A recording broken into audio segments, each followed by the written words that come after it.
सौराष्ट्रे सोमनाथं च श्रीशैले मल्लिकार्जुनम् उज्जयिन्यां महाकालम् ओङ्कारम् अमलेश्वरम् परल्यां वैद्यनाथं च डकिन्यां भीमशङ्करम् सेतुबन्धे तु रामेशम्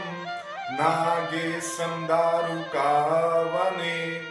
वाराणस्यां तु विशेषं त्र्यम्बकं गौतमीतटे हिमालये तु केदारं